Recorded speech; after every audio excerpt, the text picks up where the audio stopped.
How to delete comment history on TikTok. Hey everyone, welcome back to our channel. In today's video we are going to learn how we can delete the comment history on TikTok, so make sure to watch the video till the end. In order to delete comment history on TikTok, you can simply open up the TikTok app, then tap on the profile icon from the bottom right of the screen. Tap on this arrow icon from the top right hand side, then simply go to the gear icon located at the top right hand side of the screen.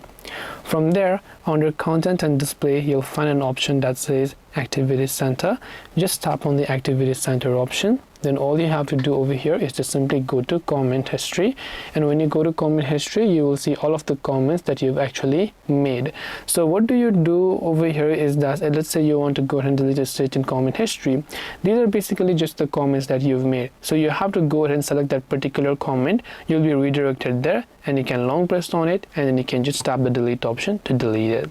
And this way you'll be able to delete your comment history on TikTok. Hope this video was helpful. If you have any questions, feel free to leave them down below. Thank you for watching and see you in the next video.